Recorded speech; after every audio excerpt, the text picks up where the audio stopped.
Oh, sorry I haven't made a video in a few days. This has probably been one of the busiest weeks of my life. Not only that, I got my foot injured yesterday. It was like gushing blood, and I just injury on top of being so busy. And yeah, have days like that, right?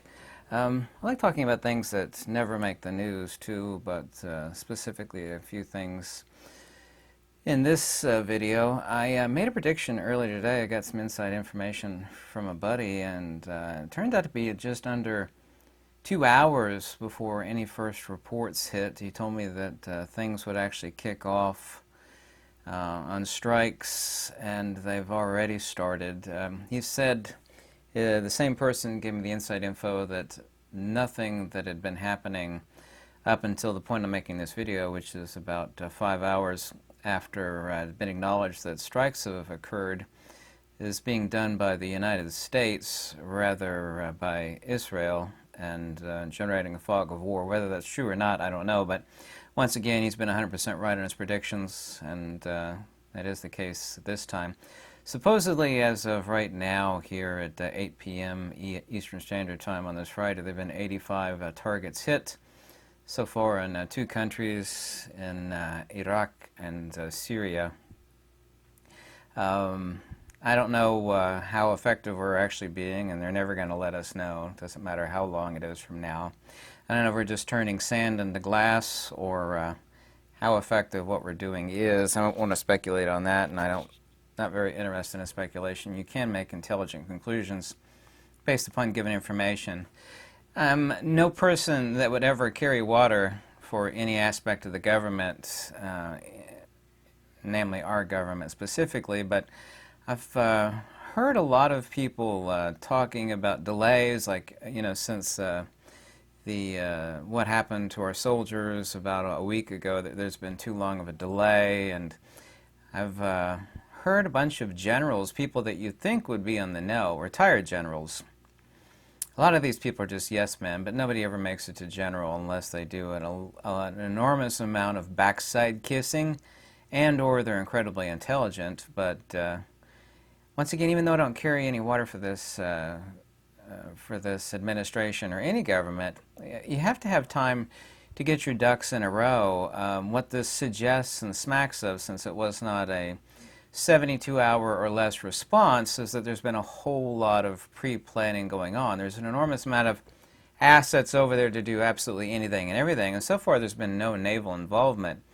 All sources actually indicate that this would carry on for, their exact words, weeks. So we're just seeing the very beginning of the beginning here.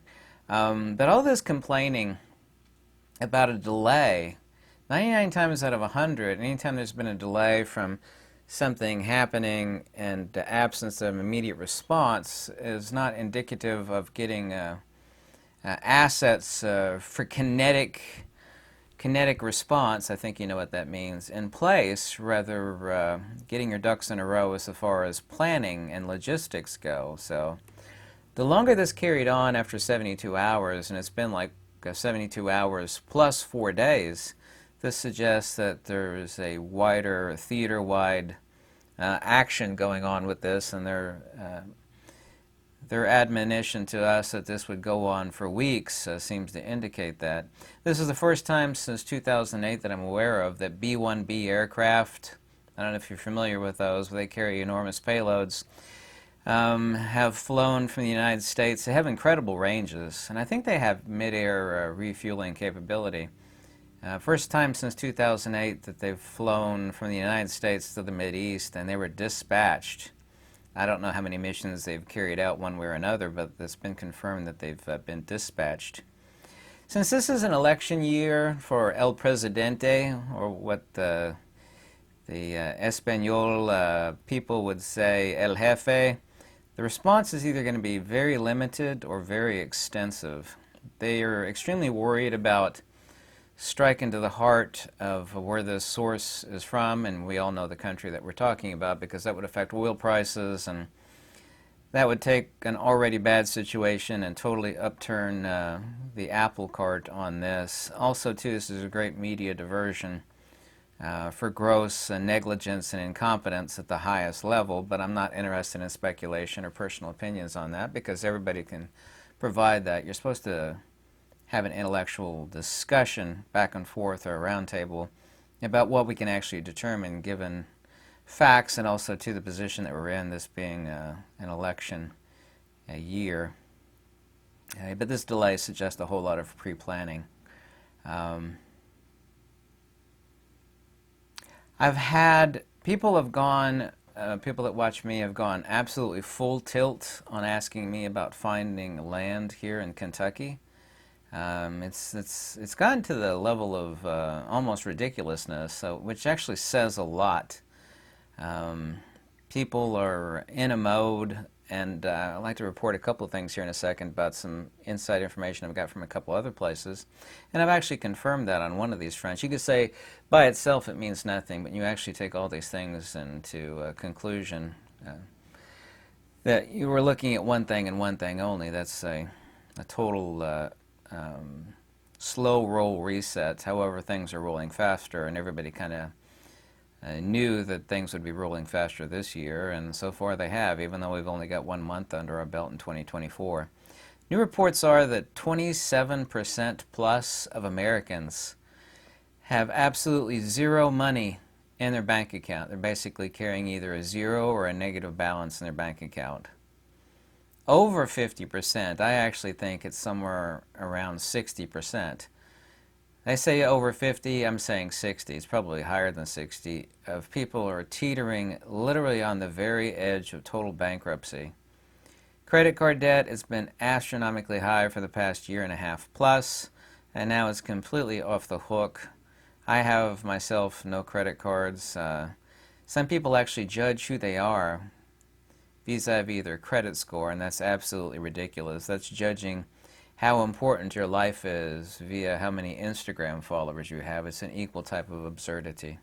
I know people say that you need that, you know, to get loans for mortgages and whatnot, but nobody ever used to think like that.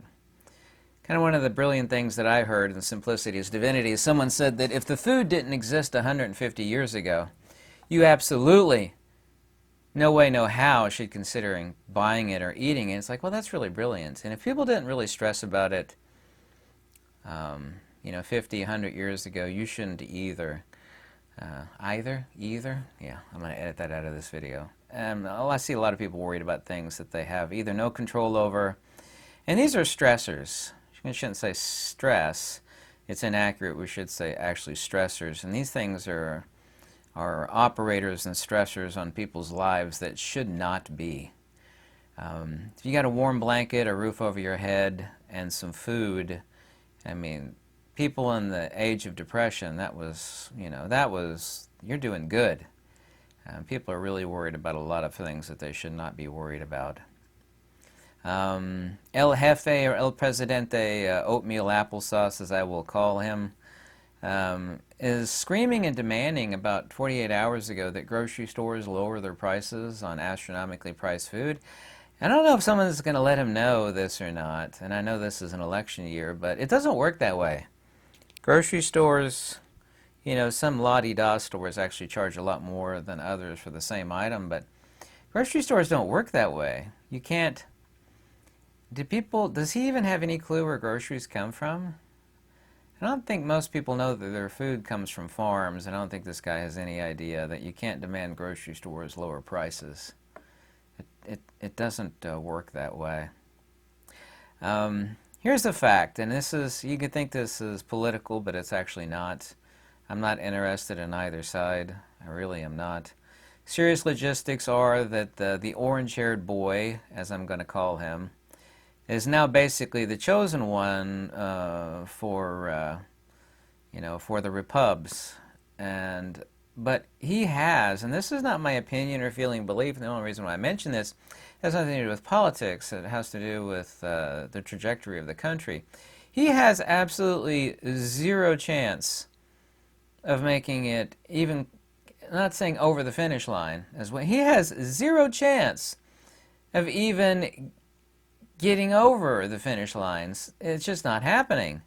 It's not going to be allowed. If you don't know that that is the case, then you have your head in a dark place.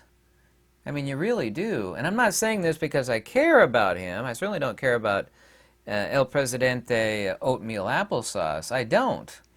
I'm making an objective analytical discernment of empirical fact that he has absolutely no chance of getting close.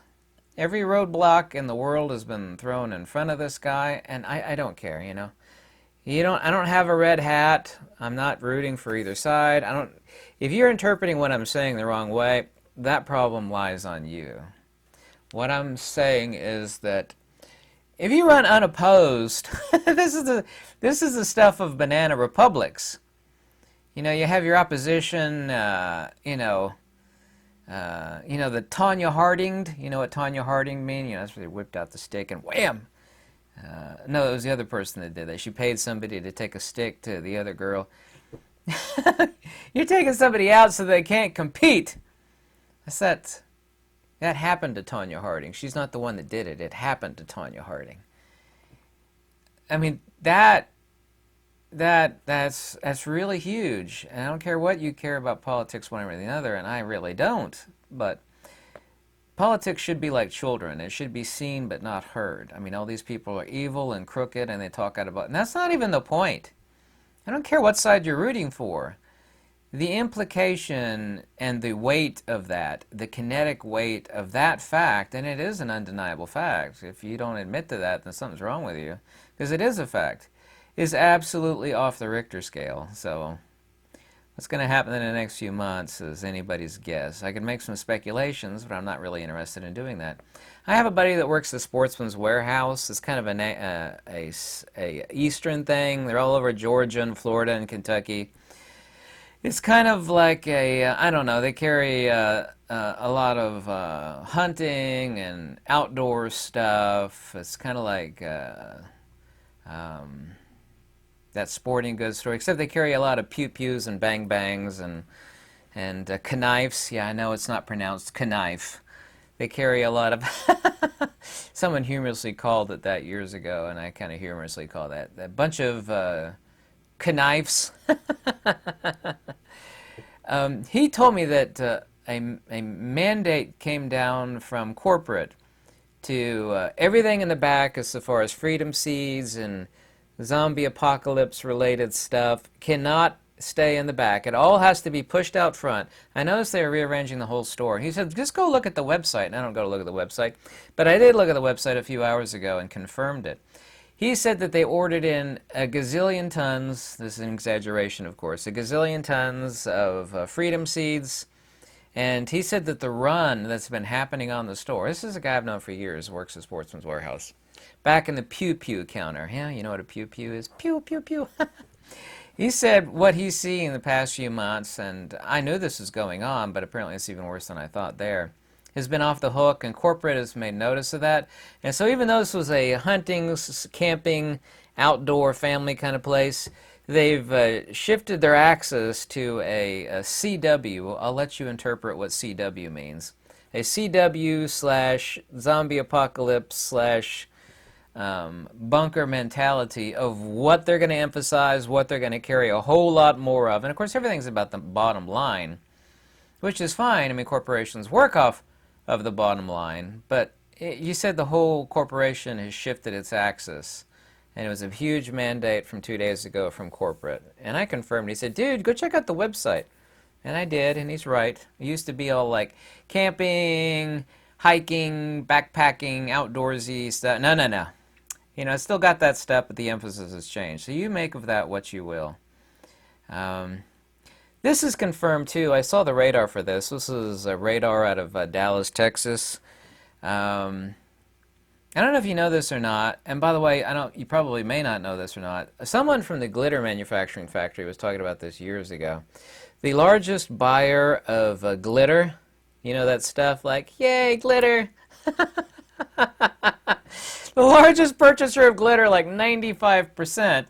Is the military vis-a-vis the Air Force. Anyway, there's this huge storm over northern Texas, and people are watching it via radar. It's like, there ain't no storm here. Well, it's not a storm, but it looks like a storm on radar.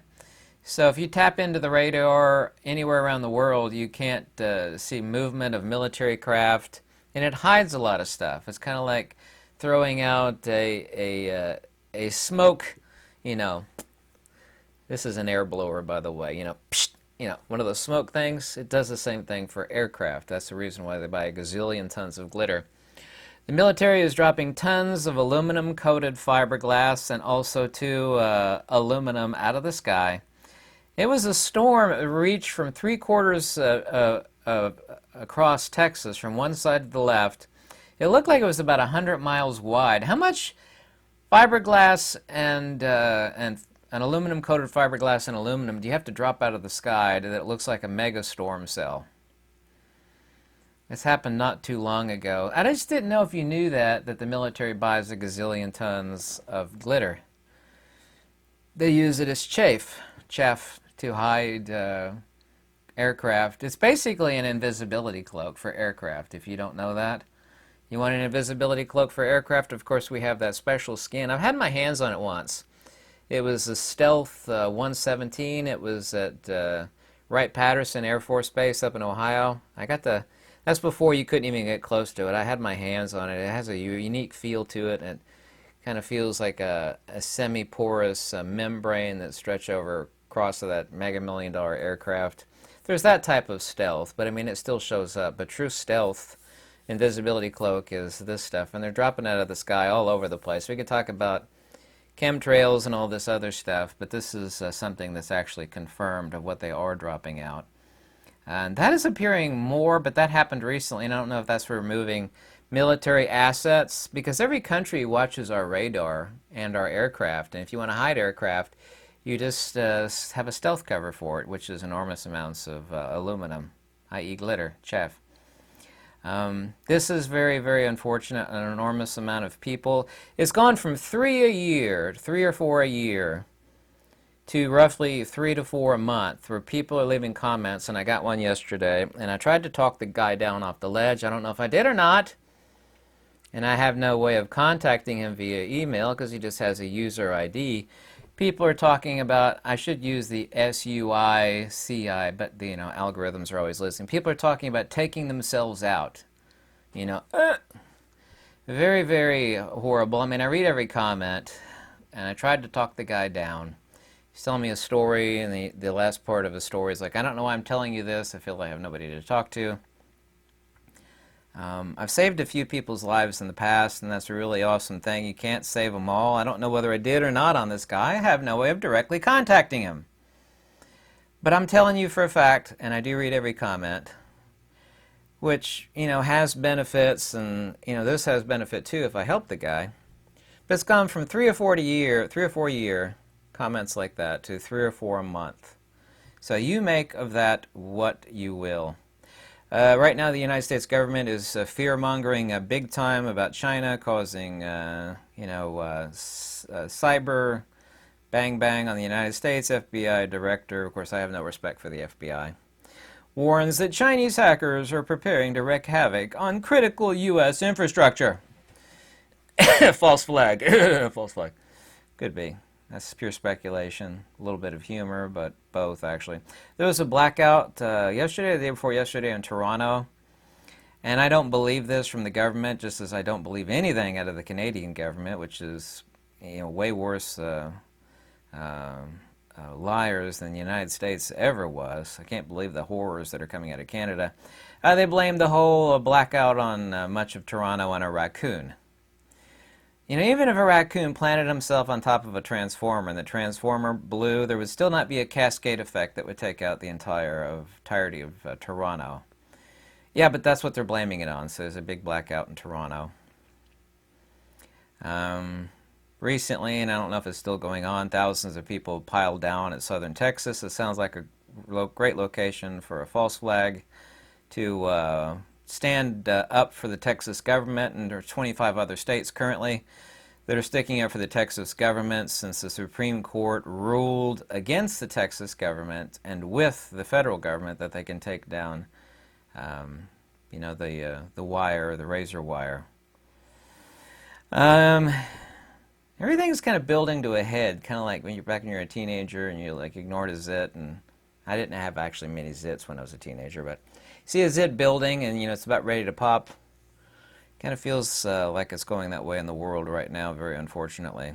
Famed financial analyst Richard Bove predicts the fall of the United States economy completely entirely. Says China will take over the money superpower. In his final forecast just before his retirement, he has said that the dollar is completely finished as the world's reserve currency. Every indication actually proves that out to be the case. Undeniably, I've been talking about that now for a year and a half. Can you believe that over 27% of people have either a zero or a negative balance in their bank account?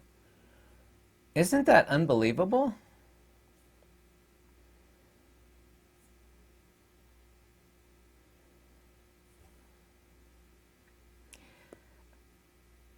There are some things that you need to get. I don't know what your finances are one way or another, and it's none of my business. I'm about to get completely raked over the coals from the U.S. government and taxes. But what little that I have to spare, I've put into necessities. I have the land now. I've been seeing this coming for a long, long time. And I'm way more prepared than... It doesn't make me a prepper. I kind of hate that designation. It's rather ridiculous to call someone a prepper. That's like saying, you're preparing for a car accident because you put your seatbelt on and you got a fire extinguisher and you're a prepper. It's like, I got a fire extinguisher near the stove. That doesn't make me a prepper. It means I've got common sense and I can see potential outcomes, because those that fail to plan are, in fact, planning to fail. Chance always, always, always will favor the prepared mind. So use of that as a derogatory, prepper, I refuse to use it. You can call it whatever you want, but you need to have food. You need to have protection for you and your loved ones. Like I said, the number of people that are asking me about land is completely off the hook. There's LandWatch and Listserv and Zillow.com. I have noticed, and I was just mentioning this just now in video, that raw land is either astronomically high or it's completely vanished online. My Chinese-American buddy who bought a significant amount of land, he lives up just northwest of Chicago. We were talking yesterday. The land and the cabin that he bought is worth a whole lot more than he paid for, and that was just like a year and a half ago. I mean, a lot more. Everything that's going on kinetically right now, and also too, we're trying to turn everybody into a renter. Real estate's gone completely crazy. I have people contacting me twice a day about wanting to buy my house. Like, no. I kind of know who they are. Usually I don't pick up the phone at all. Or I'll slam down the phone on them and block every number. But it doesn't matter how many numbers you block. They've got an endless string of numbers that they could use to spoof call you from whatever number you want to think it's coming from, but of course it is not coming from. I see a lot of people out there that just have way too many stressors on them, and it shouldn't be that way, but you can isolate yourself from that. Just have your head on a swivel. Fear is the mind killer. Isn't that from a movie, Fear is the Mind Killer? But it really is. And they want you to live in fear so that you will bow down to what they tell you to think. When you get somebody afraid and got too many stressors and, they're running around like a rabid squirrel who just ate a bunch of sugar, which I got rabid squirrels like that. I threw away some moldy cheesecake, and the squirrel sniffed that out, and they chewed through my super thick garbage bags, and they ate all that cheesecake, and man, they went crazy. They went crazy. People are doing that right now, and that's not good for you, and you make poor financial choices that way. Asset diversification is incredibly important. Don't have all your eggs in one basket. I can't tell anybody what to do, nor is it my business, but don't put all your eggs in one basket. There is coming a time, and I've said this a million times now, where assets are far more important than money. You can have all the money, but unless you got the assets, you got nothing. I got $1 million in the bank. Well, good for you. The bank just collapsed. You got nothing to show for it. Now you don't have anything to protect you, yourself, your family, food, you know, all the things that are needed. Kind of like you're going to go camping. You know, I need a knife. I need a knife. I need a knife, and maybe other things. Pew pew. Need food. Water filtration really should be like number 1 or number 2. And nobody talks about water filtration except for me. Water filtration. I mean, there's muddy dirt holes that a cow stomped. I mean, there's a million places you can get water from. Like, well, there's water everywhere. I mean, you can't drink it. Water filtration solves that problem. If you have water and a means of protection, everything else kind of, you can grab a piece of plastic and put over your head in a rainstorm. But if you have water filtration and some decent clothing, a nice roof over your head, doesn't have to be fancy roof, it just has to be a decent roof. Start thinking about these things. I know you, like me, I've been up to 5:30 at night every night this week, and it's just about nearly killed me. I mean that. I think I hurt my toe and it was gushing blood so bad is because I was wandering around, you know, like I was, you know, tipsy. But no, I'm not taking anything, nothing like that or anything. It makes you weary. You get so weak. Anyway, thank you so much for watching. And sorry I've been absent the past few days. I've just been radically busy. And injured, too. Thank you. Goodbye.